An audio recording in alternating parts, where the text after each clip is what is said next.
tout cela, on ne le trouvera pas dans le Coran. Donc, entre les textes qui orientent et la raison qui produit, on peut trouver une autre source de l'éthique appliquée. Alors, quelle est la marge de manœuvre, justement, entre la raison et les sources scripturaires éventuellement? Je veux dire, quelle est la part d'universalité? Voilà, quelles sont les valeurs que vont partager l'éthique musulmane avec l'éthique entendue comme plus générale?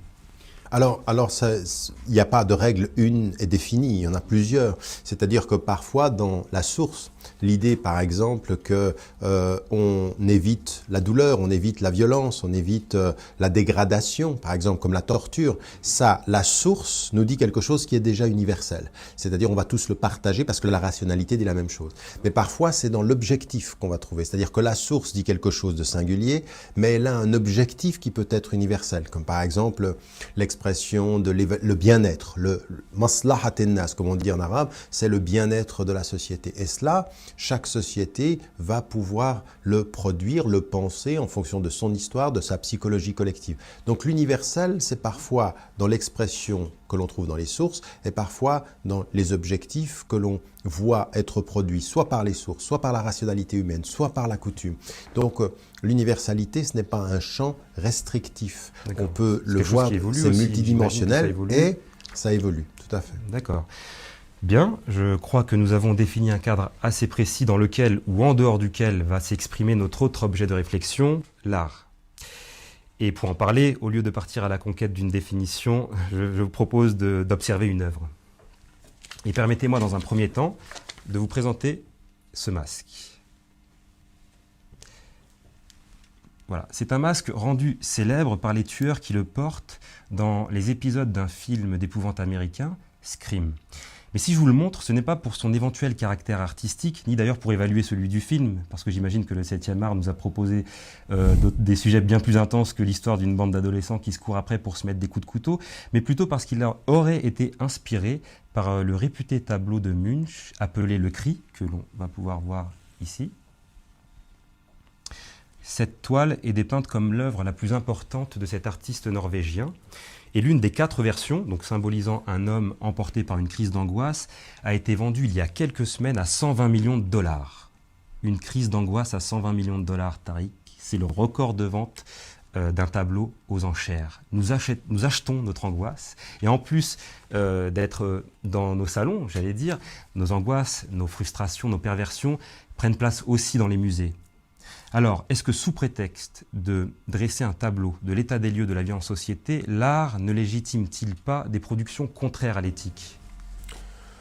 Ce peut arriver, mais là, je n'irai pas dans ce sens-là par rapport à cela, parce que exprimer l'angoisse, ce n'est pas vendre l'angoisse, c'est vendre l'expression artistique de cette angoisse. Et donc, bien entendu, il y a une surenchère en termes de prix sur toute la production artistique, mais nous sommes dans un univers de la consommation. On vend cher le fait de jouer au football, comme on vend cher l'art et l'esthétique d'une certaine façon.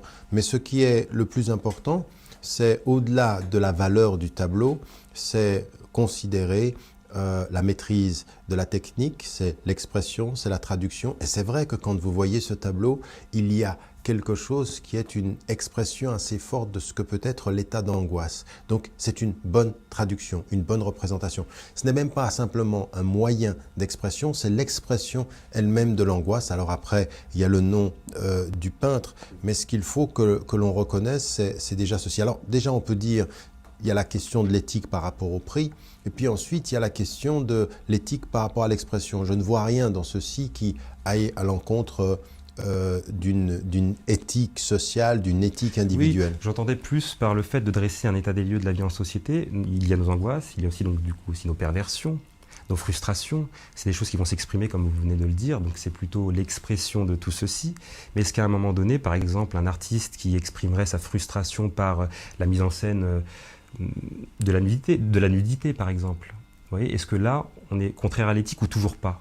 Alors, dans la tradition musulmane, effectivement, mais ce n'est pas la seule, je veux dire, dans l'éthique des philosophes, comme dans l'éthique de beaucoup de traditions religieuses, il y a effectivement cette idée que l'éthique, elle se pense en termes artistiques dans l'objectif de ce que l'on veut traduire et exprimer, mais également dans les moyens. Et donc effectivement, il y a l'idée que l'art ce doit être l'espace de liberté avec l'espérance qu'il y ait une dimension de l'élévation spirituelle. Et c'est là où par rapport à l'art contemporain, à un moment donné, ce que certains disent, ils diront, par définition, l'art ne doit pas être ce moyen d'expression du spirituel. Ça doit être le moyen de la provocation, le moyen de la destruction. C'est quelque chose qui casse le sens. Ça, c'est toute l'idée que l'on avait au niveau de la pensée de l'art abstrait. L'art abstrait, il trouve son essence dans sa volonté de briser les formes, de briser le sens, de briser la convention. Et vous parliez des moyens justement. L'art a connu sa révolution des matières utilisées justement pour produire de l'art. Et il y a eu de la poussière, des excréments.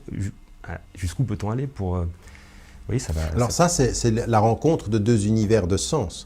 Aujourd'hui, c'est vrai que ce que l'on voit en Occident souvent, mais ça, c'est plutôt minoritaire dans le monde. On pense, nous, quand on vit en Occident, que c'est la majorité de la civilisation humaine qui pense ceci. Non, finalement, on est une petite minorité en Occident à vivre cette idée que l'art tout est possible en art et rien n'est soumis au jugement humain parce que justement, c'est de l'art. Alors on pourra tout écrire, tout montrer, tout traduire et la réponse que l'on aura à la question posée, qu'est-ce que cela veut dire en termes de sens, on dit c'est de l'art. Donc l'art se suffit à lui-même.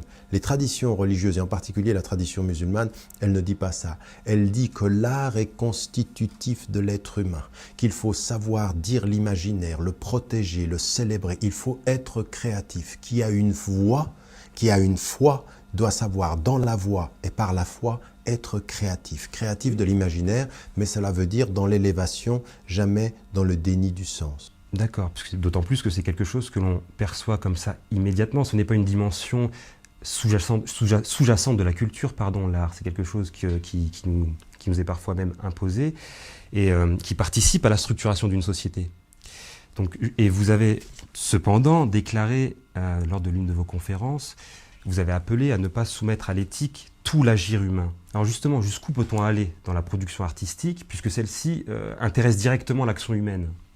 Alors ça, c'est une question fondamentale, c'est-à-dire les limites de l'éthique et les espaces de liberté. Alors je le disais tout à l'heure, le principe premier en islam, c'est la permission, parce que nous ne vivons pas et nous ne devons pas entretenir, à partir du référent musulman, cette idée de la culpabilité. Non, nous devons célébrer la liberté. L'une des caractéristiques qui fait que l'être humain est considéré comme un être digne, nous avons donné la dignité à l'être humain, c'est son choix, c'est sa liberté. Donc il faut que l'art protège cette liberté, la célèbre et la multiplie. Maintenant, il y a des domaines sur lesquels, effectivement, il faut laisser l'expression et que l'éthique ne doit pas intervenir. Il y a parfois, nous aujourd'hui, on est tellement sur la défensive en tant que musulmans qu'on veut mettre de l'éthique partout. Mais quand vous mangez, on ne va pas mettre de l'éthique sur le fait de manger parce que c'est naturel.